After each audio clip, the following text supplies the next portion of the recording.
नमस्कार मित्रों, S2 adviser में आपका एक बार फिर से स्वागत है। हमारे देश में हर साल करोड़ों युवक और युवतियां वैवाहिक सूत्र में बनती हैं, दाम्पत्य जीवन में बनती हैं, लेकिन दुर्भाग्य है कि इतने ही युवक और युवती पर्याप्त प्रयास करके भी दाम्पत्य जीवन की शुरुआत नहीं कर पाते, यानी कि उनका वैवाहिक कार्य नहीं हो पाता।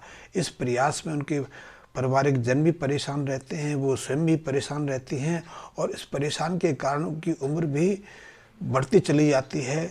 वो वयस्क की उच्च श्रेणी में चले जाते हैं। कई युवक और युवती तो 35 साल की उम्र भी पार कर लेते हैं, फिर भी उनके वैवाहिक कार्य पर्याप्त प्रयास करने के बावजूद भी संपन्न नहीं होते। तो ऐसे युवकों को या युवतियों को 2 उपाय ये करने से निश्चित रूप से उनकी वैवाहिक समस्या का निराकरण हो जाता है। यदि उनकी जन्म कुंडली में बृहस्पति अशुभ बन के खराब भाव में बैठे हैं, या शुक्र खराब हैं, या फिर मंगल खराब हैं, तो इन उपायों को करने से निश्चित रूप से उनके वैवाहिक कार्य की जो समस्या है उसका निराकरण हो जाता है। तो इसके लिए सबसे पहला उपाय है, और ये उपाय लाल किताब के माध्यम से हैं।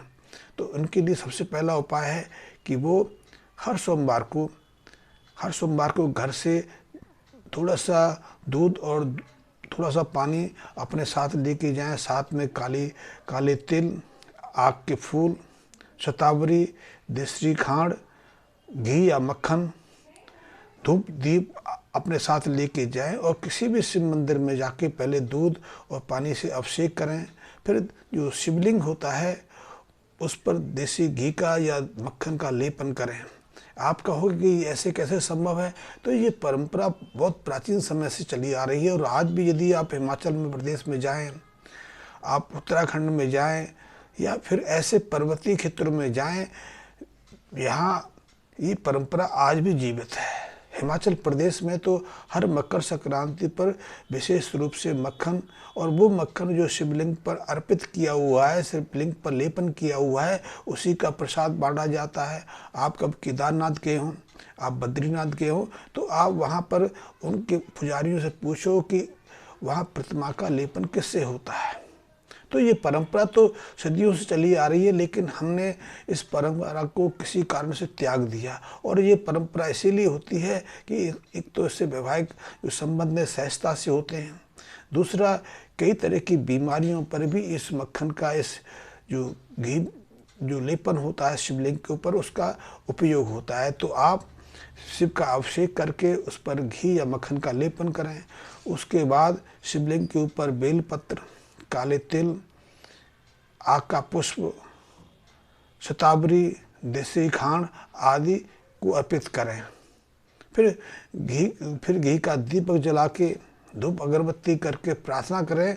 और निश्चित रूप से इस उपाय को करने से जब जैसे जैसे जो उपाय बढ़ता जाएगा, तो वैवाहिक जो बंधन है, जो रुकावटें दूर होती जाएगी। और ज़्यादातर दंपतियों में खासकर ये उपाय युवकों के लिए बहुत ही अनुकूल है, और ज़्यादातर युवक जो इस उपाय को करते हैं 16 सोमवार होते होते उनके वैवाहिक बंधन की जो समस्या है समाप्त हो जाती है। अब युवतियों के लिए, तो युवतियों के लिए भी वैवाहिक जो कार्यक्रम आगे बढ़ाने के लिए, वैवाहिक रुकावट को दूर करने के लिए एक अनुपम उपाय है, और वो उपाय है बृहस्पति के ऋण से उऋण होना। यदि हमारे जन्म कुंडली में, खास करके युवतियों की जन्म कुंडली में अशुभ या खराब बन के बैठे, तो भी दाम्पत्य जीवन की दौड़ आगे नहीं बढ़ पाती है, वैवाहिक बंधन का जो समस्या है बनी रहती है। तो ऐसे में सबसे पहले ऐसी युवतियां, और इस उपाय को युवक भी कर सकते हैं, तो आपके घर परिवार में जितने सदस्य हैं जिनसे आपका खून का रिश्ता है, उन सब की गिनती कर लें, और सबसे एक समान मात्रा में कुछ पैसा इकट्ठा कर लें। सबसे एक समान पैसा लें, और उस पैसे से फिर आपने बृहस्पति की चीज़ें खरीदी हैं। इसमें सबसे पहले आ जाता है तांबे का कोई पात्र हो या पीतल का कोई पात्र हो। आपने चावल लेना है, आपने पीली दाल लेनी है, पीले वस्त्र लेने हैं, और पीले वस्त्र ऐसे हों जो जिसको आप देने जा रहे हो उसके काम आ पाएँ। सिर्फ दिखावे के लिए या इस प्रक्रिया को करने के लिए वस्त्र नहीं लेने, आपने वस्त्र वो लेने हैं जो उपयोग में आ सके।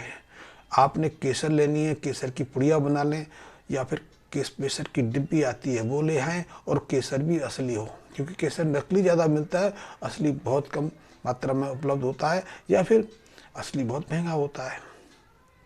आप सोने का थोड़ा सा टुकड़ा लें, एक जनेऊ लें और जनेऊ में यदि आप हल्दी या जो केसर के छींटे मार लें तो और उपयोग है। तो इन सब चीज़ों को आपने पीतल के पात्र में, तांबे के पात्र में भर के और उसको अपने हाथ से पहले तो आप अपने मस्तिष्क पर लगाएं, फिर ईश्वर से प्रार्थना करते हुए, अपने कुल पुरोहितों से प्रार्थना करते हुए, अपने कुल देवता या पितर हैं उनसे प्रार्थना करते हुए इस सामग्री को किसी मंदिर में जाकर किसी बुजुर्ग पुजारी को, किसी वृद्ध ब्राह्मण को समर्पित करें। वैसे ये उपाय आप अपने पुरोहित के साथ भी संपन्न कर सकते हैं, पुरोहित को भी दे सकते हैं, अपने शिक्षकों को भी दे सकते हैं जिसमें आपकी श्रद्धा है, या फिर आप किसी तीर्थ में जाकर तीर्थ पुरोहित पर को भी ये सामग्रियाँ प्रदान कर सकते हैं। और जब ये सामग्री दे रहे हों तो आप उनके चरण स्पर्श करें, उनसे आशीर्वाद लें और उनसे कह के ये आशीर्वाद लें कि आपके जीवन में, आपके परिवार में या आपके स्वयं में वैवाहिक बंधन की सीमा है, वैवाहिक कार्य आगे नहीं बढ़ पा रहा है, विवाह ना होने के कारण पूरा परिवार परेशान है और उससे बाहर आने के लिए वो आशीर्वाद दें। आप इस उपाय को करेंगे तो देखेंगे जैसे ही ये उपाय 11 बृहस्पतिवार के बार संपन्न होते हैं तो आप देखेंगे कि आपकी वैवाहिक जो बंधन की जो समस्या है, आपके वैवाहिक का कार्य जो आगे नहीं बढ़ पा रहा है, बढ़ता है, टूट जाता है, तो निश्चित रूप से 11 बृहस्पतिवार करते करते आपको अच्छे रिजल्ट मिलेंगे, आशा अनुकूल आपको परिणाम प्राप्त होंगे।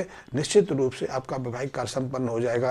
ये लाल किताब के उपाय हैं, आप करके देखिए। बहुत परीक्षित उपाय हैं, बहुत प्रभावशाली उपाय हैं। और यदि आपके जीवन में कोई समस्या है, आप उसकी समस्या का निराकरण चाहते हैं तो आप मेरे से संपर्क कर सकते हैं, मेरे व्हाट्सएप पर भी मैसेज भेज सकते हैं या फ़ोन करके भी अपनी समस्या का निराकरण प्राप्त कर सकते हैं। धन्यवाद मित्रों।